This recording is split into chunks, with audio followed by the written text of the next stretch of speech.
What's up guys, I've just arrived here in Uluru with Flight Centre and I'm so excited because in this video I'm going to be showing you guys the best ways to see Uluru. Uluru is located in the southern section of the Northern Territory here in Central Australia, and I think it took me only 3 hours to get here from Melbourne, which might be closer than you think. Uluru is the spiritual heart of Australia and is a sacred place to the local Anangu people who have lived here for more than 30,000 years. If you have ever searched up online what are the bucket list experiences to do in Australia, seeing this place in person would definitely be on top of that list. So I've just checked into the Outback Hotel and Lodge here in Yulara and I'm about to get ready because tomorrow morning I've got a very exciting activity planned which I'll show you guys soon. So yeah, right now I'll probably spend the rest of the day chilling by the resort, walking around town and preparing to explore this amazing place.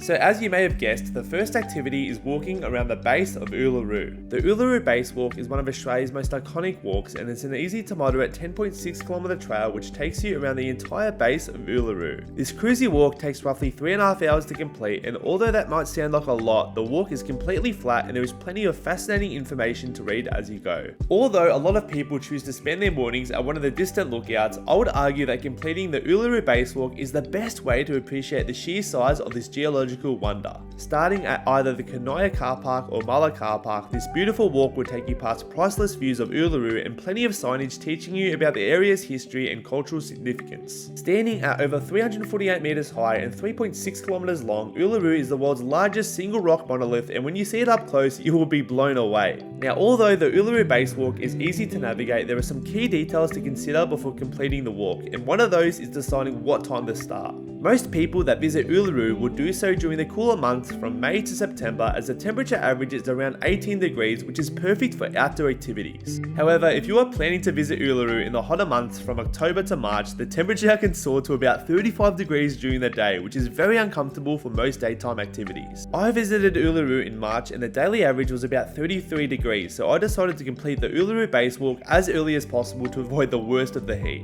The gates to uluṟu-kata National Park opens at 5 AM during the cooler months and 5:30 AM in the hotter months, and generally it's not recommended to hike after 11 AM. My next tip is to pack plenty of the essentials, and that includes 1 litre of water per person per hour to avoid dehydration, a wide brimmed hat and fly net, plenty of sunscreen even in winter, hiking shoes or runners, and a camera or phone to capture some amazing memories. Finally, I would also say not to overdo it. The base walk itself is an amazing track, but there are so many other shorter trails you can do around Uluru. One of my favourites is the Kunaya Walk. This short walk will take you about 45 minutes and is an awesome walk to do after rain and is great for bird watchers. I would also recommend the Mala Walk and Kunju Gorge. This 2-kilometre return trail features plenty of ancient Aboriginal rock art and many cultural stories which are worth a read. So yeah, definitely check out these shorter tracks if you don't feel like doing the entire walk around Uluru.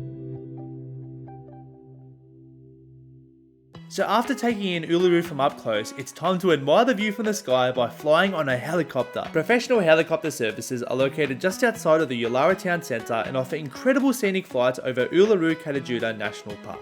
There are so many different tour options available, including a grand sunset flight, but as my itinerary was pretty strict, I booked their 25-minute daytime flight for $315. After watching a quick safety video and being escorted into the helicopter, it was time for takeoff, and the views of Uluru and Kata were absolutely magical. It does not get much better than this.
third and final activity on this list is visiting the brand new Wintjiri Wiṟu drone experience. First launched in May 2023, this cultural storytelling experience takes the title of the world's largest ongoing drone show with over 1,100 drones taking flight each night. Every element of the ancestral Mala story told during the show has been designed in partnership with the Anangu, and this is the first time an indigenous story has been told at this scale. There are 3 Wintjiri Wiṟu experiences to choose from according to your itinerary, including a sunset dinner, a magical twilight experience, or the after dark package. As I was working with Voyagers Australia during this trip, I was treated to the sunset dinner experience, which cost $295 per adult, and this entire night was unbelievable. This was honestly one of the coolest shows I've seen in Australia, and don't just take my word for it, here is a quick snippet I captured of Wintjiri Wiṟu.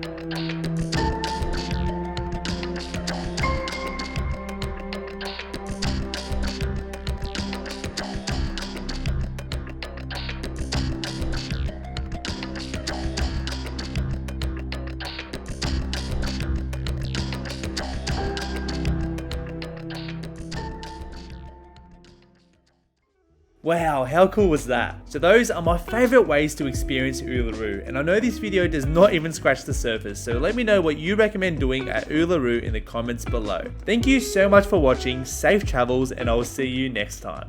Bye.